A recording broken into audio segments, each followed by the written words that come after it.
আসসালামু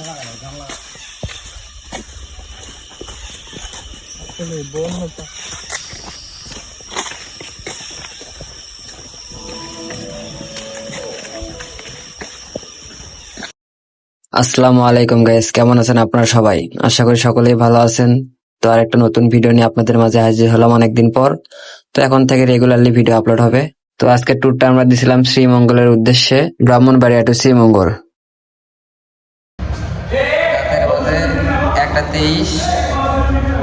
একটা 23 বাজে ঘুম থেকে ওঠা, ব্রাহ্মণবাড়িয়া থেকে বের হচ্ছে শ্রীমঙ্গলে যাওয়ার জন্য। একসাথে সবাই মিলে ট্যুর দিব। আমরা একসাথে 5 জন ছিলাম আর শ্রীমঙ্গলের অনেক সুন্দর সুন্দর জায়গাগুলোতে ঘুরেছিলাম।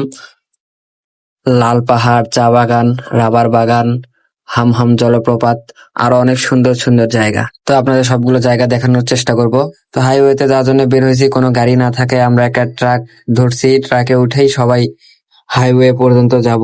ওখান থেকে শ্যামলী সহ আরো অনেক বাস আছে যেগুলাতে 200-300 টাকার মধ্যেই জনপ্রতি আপনাদেরকে শ্রীমঙ্গল বাস স্ট্যান্ডে গিয়ে নামায় দিবে।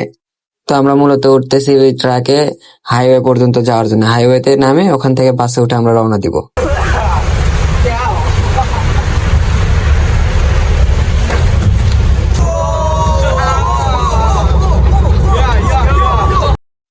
মাঝরাতে রওনা দেওয়ার জন্য আমরা বাস স্ট্যান্ডে শেষ রাতে এসে পৌঁছাই, যার কারণে কোনো গাড়ি না নিয়ে আমরা হাঁটা শুরু করে দিই বাস স্ট্যান্ড থেকে। হাঁটতে হাঁটতে লাউছড়া জাতীয় উদ্যানে চলে আসছি আমরা। আর আমাদের পুরো ভ্রমণটাই ছিল পায়ে হেঁটে।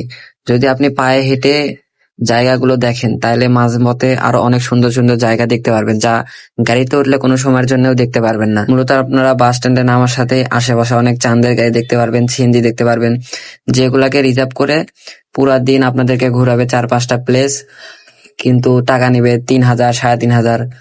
তো আমরা খুব ভোরে আসার কারণে আমরা কোনো গাড়ি নিয়ে আমরা পায়ে হেঁটেই রওনা দিয়েছিলাম।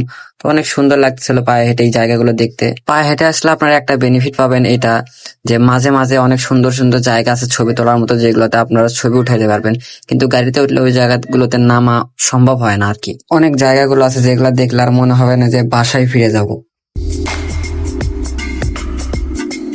আমরা যত সামনের দিকে এগোচ্ছি ততই যেন আরো প্রকৃতি আমাদেরকে মুগ্ধ করে তুলতেছে। আল্লাহর অপরূপ সৃষ্টি, কতই না সুন্দর, মাশাআল্লাহ।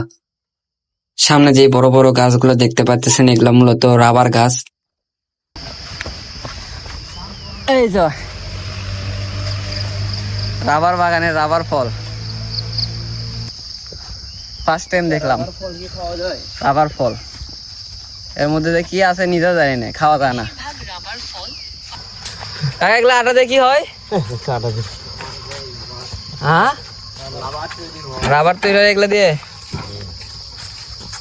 পানি না আটা লাগাইবেন না? এখন কয়দিন রাখলে পরে? এটাই মূলত রাবার বাগান। এখান থেকে গাছগুলো কেটে রাবারের আঠা বের করে। এটা গ্রামে যারা থাকে তারা বুঝতে পারবে, যেরকম খেজুর গাছে গাছ কেটে পাতিল বেঁধে রাখে রস বের করে, সেরকমই গাছ কেটে মূলত আঠাগুলো বের করে, আর ওই আঠাগুলোকে প্রক্রিয়াজাত করে রাবার তৈরি করে। রাবার গাছ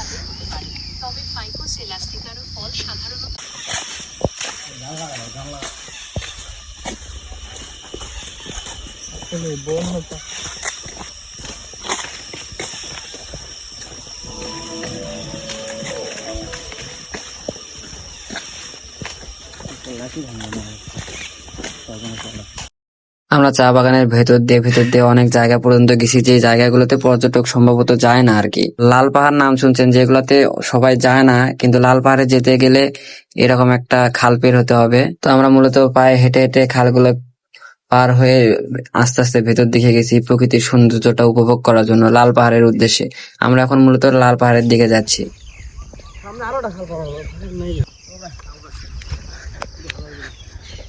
লাল পাহাড়,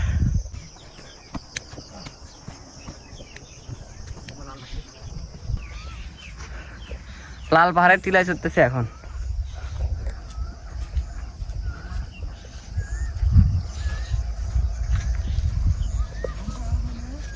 পিছনে লাল পাহাড়ের টিলা, চতুর্দিকে খালি গাছ। ও এখানে আসতে গেলে যে নদীটা দেখলেন ওই লেকটা পার হওয়া লাগে, লেকটা না পার হলে আসা সম্ভব না। ও আল্লাহ, কি সৌন্দর্য দেখাচ্ছি।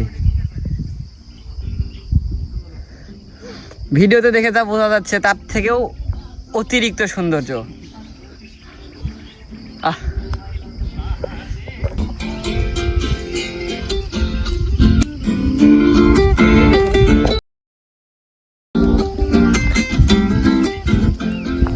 মন বসে না শহরে, তাই পাথরের বহরে, তাই তো এলাম শহরে।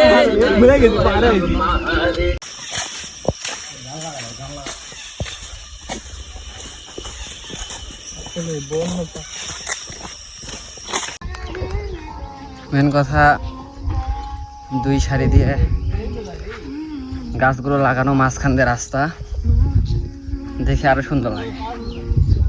এই দেখেন, কোটি টাকার ভিউ, কোটি টাকার ভিউ, কোটি টাকার ভিউ।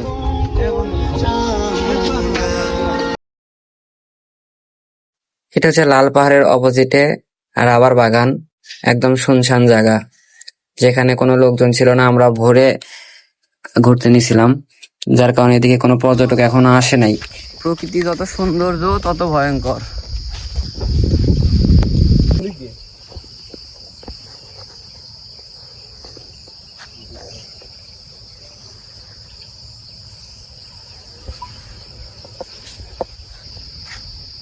নির্জন এলাকা একদম। নদীর মধ্যে একটা হঠাৎ রাস্তার পাশে এক বাড়িতে দেখি যে অনেকগুলা বানর কাঁঠাল গাছে উঠে কাঁঠাল ফল খাইতেছে।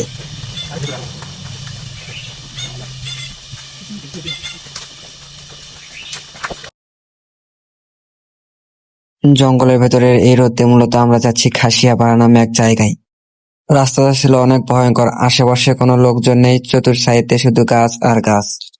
আর পাহাড়গুলোর মধ্যে গাছগাছালির মধ্যে থেকে কি যেন ভেসে আসতেছিল এক ঝিঝি পোকার ডাক। ভেতরে ভেতরে ভয়ে ভয়ে থাকলেও প্রকৃতিটার এই সৌন্দর্য দেখে মনটা মুগ্ধ হয়ে গিয়েছিল। সব জায়গাগুলো ঘুরে বেড়ানোর পরে আমরা রওনা দিলাম হামহাম জলপ্রপাতের উদ্দেশ্যে।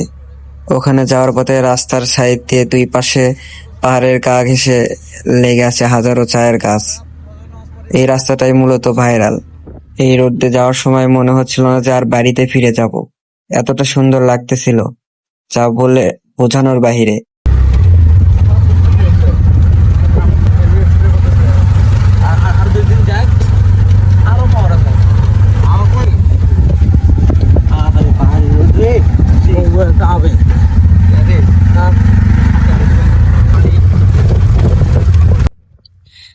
দুই পাশে পাহাড়ে চায়ের গাছ, মাঝখান দিয়ে রাস্তা, কতই না সুন্দর।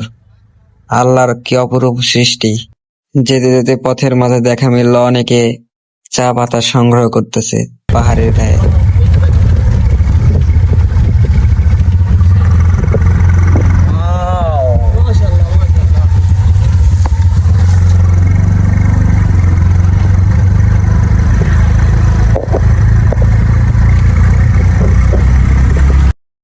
হঠাৎ সিএনজির মধ্যে থেকে দেখতে পেলাম ইন্ডিয়ার বর্ডার।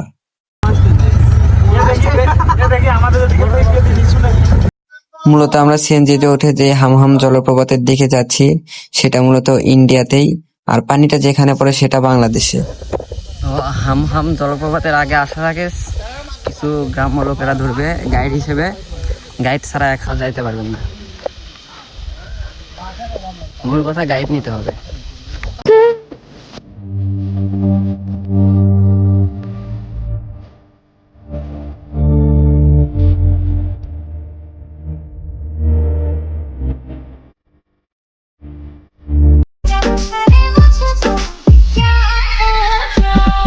और काले कपड़े काली कार रात के साढ़े चार पीछे पड़े थानेदार सफेद कॉलर काले काम सीधा।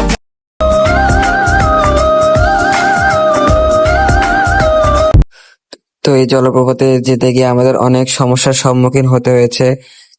আর রাস্তাটা ছিল অনেক বিপজ্জনক। তো সবার কাছে আমার একটাই রিকোয়েস্ট, যদি সবাই হামহাম জলপ্রপাতে যেতে চান তো নেক্সট ভিডিওটা অবশ্যই দেখবেন, তাহলে বুঝতে পারবেন কতটা ভয়ঙ্কর ছিল এই ট্যুরটা আমাদের। তো হামহাম জলপ্রপাতে যেতে হলে আপনাদের কি কি নিয়ে যেতে হবে, কি নিয়ে যেতে হবে না, সবকিছু নিয়ে আলোচনা করব সামনের ভিডিওতে। তো একটা কথাই, প্রিপারেশন না নিলে আর ভিডিওটা না দেখলে আপনারা বুঝতে পারবেন না যে কতটা প্যারার মধ্যে ছিলাম, কতটা প্যারা নিয়ে আমরা পৌঁছেছিলাম সেই হামহাম জলপ্রপাতে।